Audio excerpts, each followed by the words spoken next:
पत्रकार बंधूंचं स्वागत।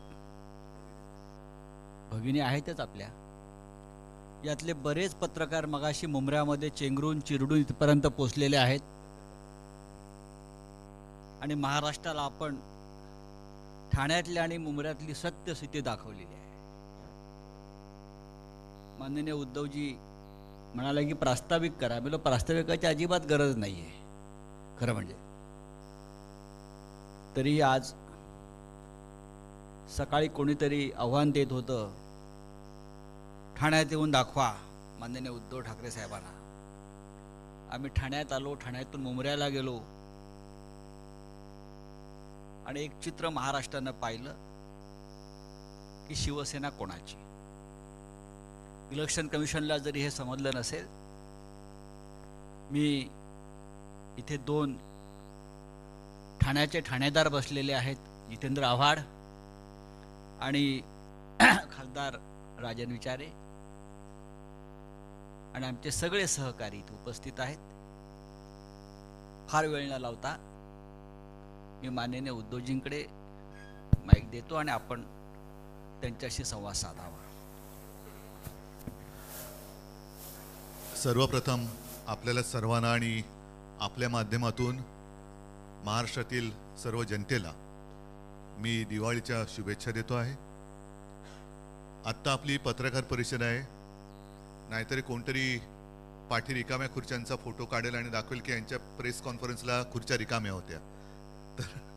तर फरक फक्त समजून घ्या, ही प्रेस कॉन्फरन्स आहे, पत्रकार परिषद, आणि तरी देखील बऱ्याचशा खुर्च्या भरलेल्या आहेत। आपण सर्वजण साक्ष आहात।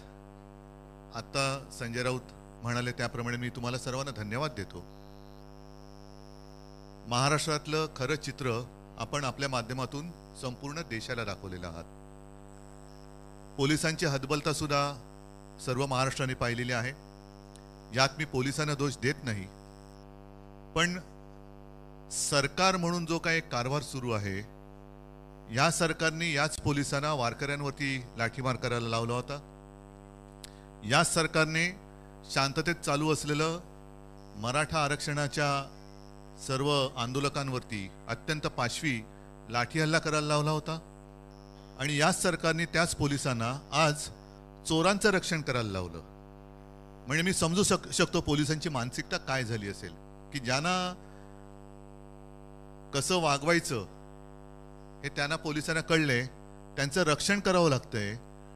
अशी नामुष्की मला नाही वाटत यापूर्वी महाराष्ट्रामध्ये कधी पोलिसांवरती आली असेल। आज मी स्वतः आलो होतो, हे एवढ्यासाठी आलो होतो कारण सत्तेचा माज ह्या गद्दारांना आलेला आहे।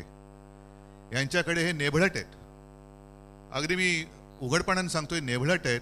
गद्दार तर आहेतच, चोर तर आहेतच, पण नामर्द पण आहेत। कारण यांना सत्तेचा आधार घेऊन हे अत्याचार करतायत। जिथे वर्षांपासून, काही म्हणजे 20-25 वर्षापासून शिवसेनेची शाखा होती नव्हे, ती आहेच, ती यांनी बुलडोजर लावून पाडली। आणि खोके सरकार म्हटल्यानंतर स्वतःचा एक खोका, एक डबडं तिकडे आणून ठेवलेलं आहे। पण हे डबडं आम्ही जागेवर ठेवू देणार नाही। आम्ही प्रशासनाला सुद्धा ताकीद देतो आहोत, कारण आमच्याकडे सगळी कागदपत्र आहेच। आणि असं दिवसा ढवळ्या जर का हे घुसखोरी करायला लागले, खरं घुसखोरीची केस त्यांच्यावरती व्हायला पाहिजे। हे कार्यालय महापालिकेने पाडले का, प्रशासनाने पाडले का? आणि जरी पाडलं असेल तरी नोटीस शिवाय ते पाडू शकत नाही। आणि मुळामध्ये ते जर का अनधिकृत असेल, 25 वर्षापासूनचं आमच्याकडे सगळे टॅक्स वगैरे भरल्याचे कागदपत्र आहेत, तर आत्ता जे काही डबडं तिकडे ठेवलेलं आहे ते अधिकृत आहे का? तर उद्यापासून शिवसेनेची शाखाही तिकडेच होईल। उद्यापासून म्हणजे आता उद्या दिवाळी आहे, एक 2-3 दिवस दिवाळीचे होऊ द्या, पण तिकडेच शिवसेनेची शाखा आमच्या, कारण शिवसेना ही एकच आहे। मी मध्यंतरी म्हटलं होतं की इलेक्शन निवडणूक आयोगाला चिन्ह कोणाला द्यायचं न देण्याचा अधिकार जरूर असेल, पण कोणाचंही नाव दुसऱ्याला देण्याचा अधिकार निवडणूक आयोगाला, निवडणूक आयुक्तांना नाही। त्याच्यामुळे शिवसेना ही एकच आहे आणि ती आमची आहे। त्याच्यामुळे शिवसेनेची शाखा जिथे होती तिकडेच राहील। आणि पोलीस आहेत, महापालिका प्रशासन आहे, यांना सुद्धा मी नम्रपणाने सांगू इच्छितो की हा जो काही एक जुलूम जबरदस्तीचा प्रकार चाललेला आहे, एक तर तुम्ही बाजूला व्हा, आम्ही बघून घेतो यांना काय करायचं ते, आम्ही बघतो। पण पोलिसांकडनं त्यांचं रक्षण होणार आणि आमच्यावरती जर का दंडुके चालणार असतील तर एक ह्या गद्दारांना कळलं पाहिजे की त्यांचं राजकीय आयुष्य आता अल्प राहिलेलं आहे. एक थोड्या काळापुरते सोबती आहेत राजकारणामध्ये, त्याच्यानंतर त्यांचं काय होईल. गद्दारीचा शिक्का तर आहेच, पण त्याचबरोबराने चोर म्हणून जो काही शिक्का त्यांच्यावरती लागणार आहे, लागलेला आहे, तो त्यांना पुसता येणार नाही. आज आम्ही एक संयम दाखवला, कारण बॅरिकेड्स तोडून आम्ही जाऊ शकलो असतो. ऐन दिवाळीमध्ये कुठेही गुंडागर्दी नको म्हणून एक संयम मी स्वतः बाळगला. खरं म्हटलं, एक 2-4 दिवसापूर्वी मी जाहीर केलं होतं मी इथे येणार, आणि ते जाहीर केल्यानंतर सरकारचं काम होतं की तिकडे त्यांच्या भाडोत्री गुंडांना त्यांनी येऊ द्यायला नाही पाहिजे होतं, आणि येऊ दिलं ते दिलं. परत त्यांच्या दिमतीला त्यांनी पोलीस संरक्षण दिलं. हे अत्यंत नामुष्की आणणारं हे सगळं चित्र आहे. आणि एकूणच ज्यांचं आकलेचं दिवाळं निघालेलं आहे त्यांच्यामुळे महाराष्ट्राची दिवाळी वाईट होऊ नये म्हणून आज आम्ही संयम बाळगलेला आहे.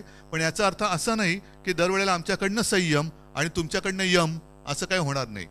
जर तुम्ही तसे वागणार असाल तर आमच्या सुद्धा संयमातला जो स आहे तो गेल्याशिवाय राहणार नाही. आणि मग परत एकदा सांगतो, पोलिसांना बाजूला ठेवा, जे काय व्हायचं ते होऊ द्या. ठीक आहे. या निमित्ताने मी तुम्हाला सगळ्यांना धन्यवाद देतो. आणि सर्व गर्दीमध्ये जर आपली कुठे काही गैरसोय झाली असेल तर दिलगिरी व्यक्त करतो. पण धन्यवाद एवढ्यासाठी की जे काय राज्यात चाललेलं आहे ते चित्र तुम्ही संपूर्ण देशाला दाखवलं, त्याबद्दल धन्यवाद.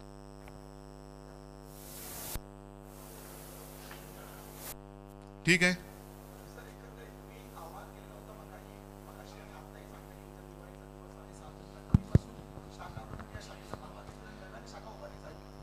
नक्कीच राहील. आणि मी म्हटलं ना की खरं आता ते डबडे जे काय त्यांनी ठेवलेले आहे ते डबडे त्यांनी उचललं पाहिजे. प्रशासनाने त्याला परवानगी दिली का? आणि आम्ही कोर्टात पण गेलेलो आहोत, कोर्टात पण गेलेले आहे. तर त्याच्यामुळे ते जो काय कंटेनर आहे हे कंटेनरवालेच आहेत, खोके सरकार. त्याच्यामुळे त्यांचा कंटेनर कदाचित रिकामा झाला म्हणून त्यांनी एकीकडे आणून ठेवला असेल, तर तो भरून जर पाठवायचा असेल ते कुठे त्यांच्या बापजाद्यांकडे, मालकाकडे, तर पाठवावा.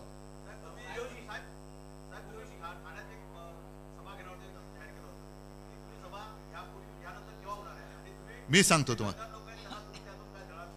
नाही, गद्दारांना धडा शिकवण्यासाठी मी ठाण्यात येण्याची गरज नाही. ठाणेकर हे तगडे आहेत आणि ठाणेकरांना गद्दारी चालतच नाही मुळामध्ये. कारण गद्दारांना धडा शिकवा हा आमच्या आनंद दिघेंचाच एक गुरुमंत्र हा ठाणेकरांनी जोपासला आहे. त्याच्यामुळे ठाण्यामध्ये गद्दारी चालणारच नाही. मी सभा घेणार आहे ते थोडं एक काही दिवसानंतर याचं, कारण का आता नुकतंच दसरा मेळावा झालेला आहे. त्याच्यानंतर दिवाळी झाल्यानंतर एक महिनाभरामध्ये वगैरे आपण इकडे सभा घेऊ. डिसेंबर किंवा जानेवारी सभा. हो, अर्थात, नक्कीच. आणि महाविकास आघाडीची सभा तर घेऊच, पण मी सर्व महाराष्ट्राला एक महाविकास आघाडीच्या कार्यकर्त्यांना सांगतोय की जिथे जिथे ह्या चोरांची गुंडागर्दी होईल तिकडे सर्वांनी एकजुटीने उभं.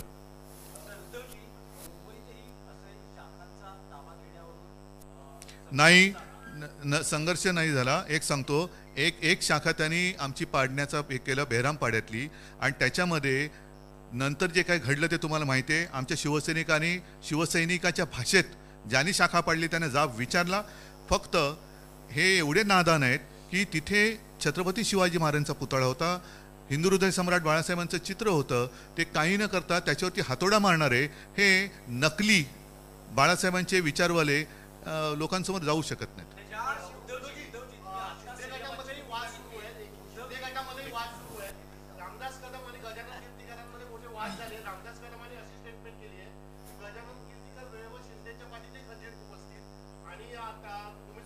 गद्दारांच्या वाटा गद्दारांना माहिती, मी काय बोलणार.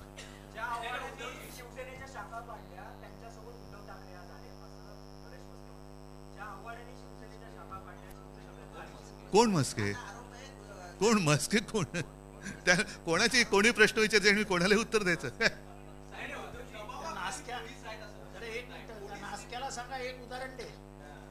ठीक, जाऊ दे ना, त्याला केवढे उत्तर द्यायचं. हा, होय. नाही, मी खरं प्रामाणिकपणे सांगतो, मी कुठेही पोलिसांचा अनादर व्हावा असं मी वागलेलं नाही आणि वागणार नाही. कारण शेवटी पोलीस हे आपले रक्षक असतात. आणि मी जे म्हटलं ना की ह्याच पोलिसांना त्याने वारकऱ्यांवरती लाठ्या चालवायला लावल्या, याच पोलिसांना जिकडे जरांगे पाटील बसले होते, शांततेत बसले होते, तिथल्या माता भगिनी आणि वृद्धांवरती, लहान मुलांवरती सुद्धा पाशवी लाठी हल्ला त्यांनी करवला. याच्यामध्ये जे चोर किंवा गद्दार बसलेले आहेत हा त्यांचा गुन्हा आहे, पोलिसांचा नाहीये. आणि पोलिसांना तुम्ही पाहिलं असेल, माझे कदाचित कॅमेरे तुमचे ऑन असतील तर मी त्यांना तेच सांगत होतो की ही हतबलता आहे, पोलीस हतबल आहेत. आणि हतबलता महाराष्ट्र बघतोय, देश बघतोय, आणि ही हतबलता महाराष्ट्राला परवडणार नाही. आज त्यांनी सत्तेच्या माजावरती शाखा पाडली, उद्या कोणाची घरं पाडतील.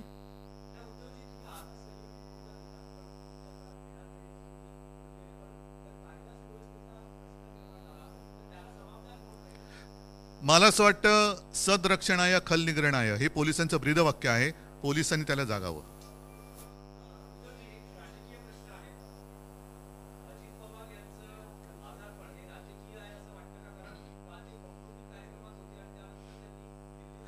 माझा आता अजितदारांशी काही संपर्क नाहीये, त्याच्यामुळे त्यांना कसला नेमका ताप आहे, सहकाऱ्यांचा ताप, मनस्ताप, म्हणजे ताप आहे की मनस्ताप आहे हे त्यांना माहिती, मला नाही माहिती. ठीक आहे,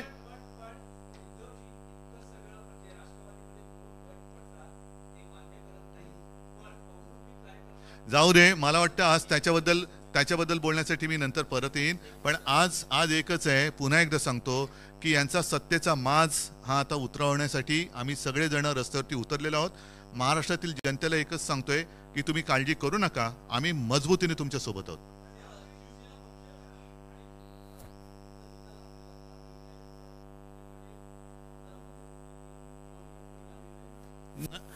आमदार पात्रतेची जी काही सुनावणी आहे त्याच्याकरता सर्वोच्च न्यायालयाने 31 डिसेंबर पर्यंतची मुदत ह्या लवादाला दिलेली आहे आणि त्यांना 31 डिसेंबरला निर्णय द्यावाच लागेल. तो काही दिला तरी देखील किंवा नाही दिला तरी देखील जानेवारीच्या पहिल्या आठवड्यात माझ्या अपेक्षेप्रमाणे सर्वोच्च न्यायालय ह्याच्यावरती निकाल देईल आणि तो न्याय देईल अशी मला खात्री आहे. राव रे, नितीश कुमार मुंबईत आलेले नाहीत. त्याच्यामुळे व्हिडिओ आवडला असेल कृपया लाईक करा, आपल्या मित्रांना शेअर करा, YouTube चॅनलला नक्की सबस्क्राईब करून त्या शेजारचं घंटीचं बटन दाबा, म्हणजे अशाच प्रकारचे पूर्ण व्हिडिओज आपल्याला सतत मिळत राहतील.